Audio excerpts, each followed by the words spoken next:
¿Qué tal? Me da mucho gusto saludarles en esta oportunidad en la que vamos a platicar con el licenciado Julio Sánchez Itepos, que es el titular de COFEPRIS, una dependencia que el arranque de este 2017 tiene muchos compromisos, tiene muchos planes, muchos proyectos de expansión y sobre todo de cercanía con nuestros amigos en toda la República Mexicana. Creo que vale la pena darle una revisada a lo que nos puede ofrecer COFEPRIS en este año. Licenciado, muchas gracias por recibirnos aquí en sus oficinas.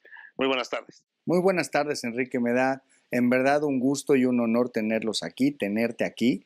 La verdad es que el periodismo serio, transparente y enfocado en verdad en resultados, nos encanta en verdad atenderlo y te agradezco mucho el espacio. Muchas gracias.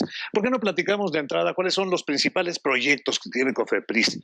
Antes de entrar al aire platicábamos de algunos, por ejemplo, de mayor acercamiento a la gente, crecer en cuanto a oficinas de atención al público en el país. En fin, creo que hay cosas interesantes que compartir.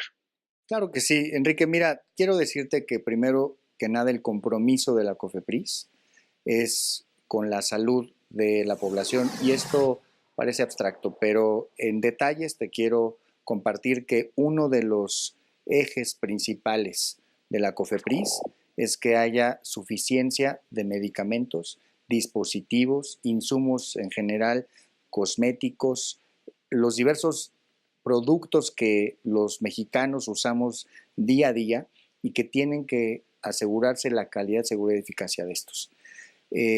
Nuestra función es realmente generar acceso suficiente de la población a estos, digamos, consumibles que tienen que ver con la salud.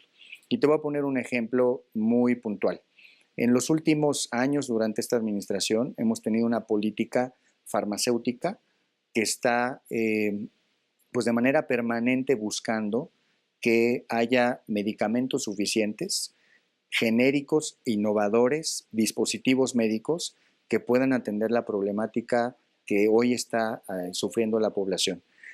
Hoy estamos viviendo una transición epidemiológica en donde las enfermedades que están presentes en la mayoría de la población tienen que ver con enfermedades crónico no transmisibles y por tanto hay que buscar que las soluciones de salud que existen en el mundo con investigación científica, con tecnología, pueden estar disponibles para la población en un mercado además que esté suficientemente abastecido, que sea competitivo y que esto además pueda generarle mejores precios.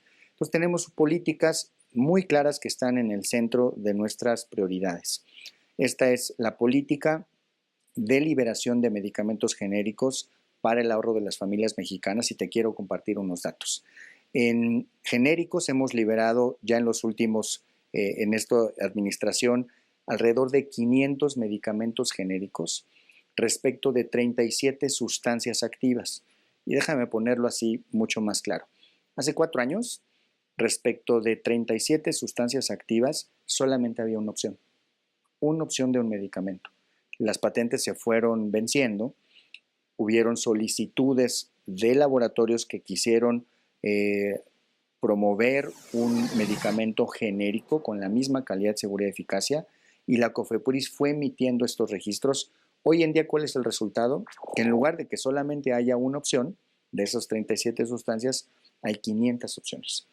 ¿Cuál es el beneficio para la población contante y sonante? Es que en un mercado competitivo los precios bajan. Y hoy en promedio tenemos el 61% de reducción de precios en ese mercado de genéricos, que además le pegan alrededor o tienen una importancia de alrededor del 73% de las causas de muerte en la población. Esta es una política que tiene que continuar, puesto que las patentes farmacéuticas irán venciendo. México es respetuoso de la propiedad industrial, que tiene una duración de 20 años, pero una vez que se concluye, existe la posibilidad, incluso 3 años antes, de hacer estudios y de que haya genéricos. Esta es una política puntual que sabemos que puede ayudar además al bolsillo de los mexicanos. Licenciado Sánchez y Tepos, tengo entendido que hablando de los genéricos, por poner un ejemplo, lo que nos costaba, por ejemplo, la vacuna contra la influenza, que nos costaba 800 y tantos, ahora con este beneficio de los genéricos podemos encontrarla por 300 y tantos pesos. Sí, qué bueno que te refieras a esto. Es el medicamento contra la influenza. Te acordarás, y esta es una historia en donde tuvimos una crisis. En febrero del 2016 recordarás que no había vencido la patente de los Oseltamivir. Había un solo oferente.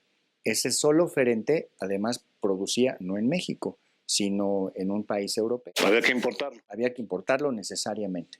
Además sufrimos un periodo donde el periodo invernal se retrasó y empezamos a ver los casos de influenza a la alza por ahí de enero, febrero. Entonces, de manera muy natural, muy evidente, hubo mayor demanda, se compró más y hubo un desabasto en México de los Oseltamivir. ¿Cuál fue el resultado de que implementáramos, en este caso, la política de genéricos?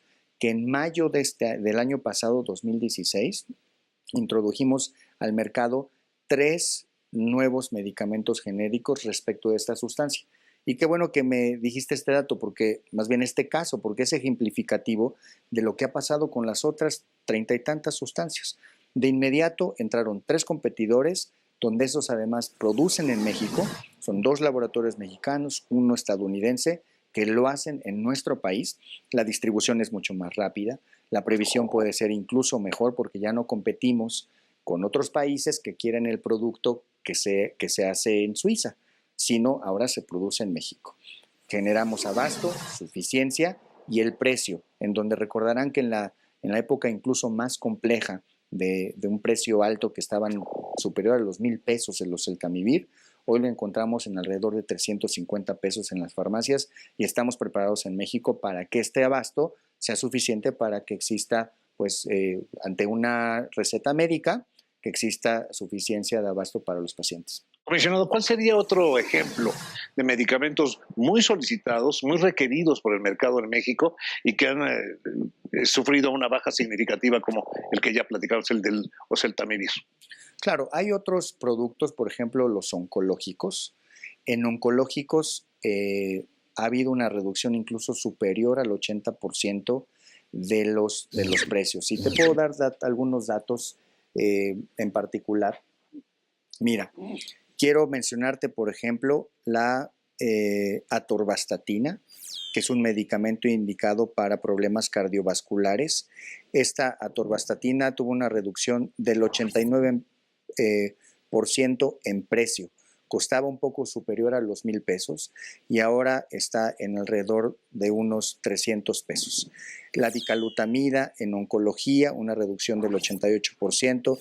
Pioglitazona para la diabetes tuvo reducción de 88%. Clopidogrel, que también es cardiovascular, reducciones del 82%. De manera general, esta reducción que te menciono, que es del 61% en esas 37 sustancias, representa en un cálculo realizado con base en precios actuales, representa una disminución de 1,047 pesos en promedio en todas estas sustancias. Entonces imagínate, le pegamos precisamente en esta administración, introduciendo más genéricos, más sustancias, mercado competitivo, en promedio le estamos ahorrando por persona a los pacientes más de 1,000 pesos, precisamente por esa reducción. Lo que calculamos es que los ahorros acumulados por esta estrategia con estas 37 sustancias rondan los 25,000 millones de pesos. Esto es, sí le estamos pegando al gasto de bolsillo y además esto pues genera no solamente un beneficio al bolsillo, sino también te imaginarás que tiene una correspondencia al crecimiento de la industria. Laboratorios que antes no tenían posibilidad de introducir genéricos, hoy lo están haciendo. En México, con una industria nacional muy fuerte.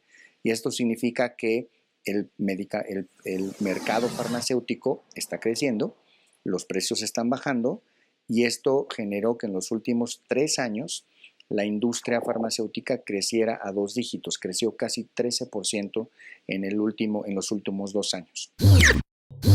No se pierdan la segunda parte de esta charla con el titular de COFEPRIS, Julio Sánchez y Tepos.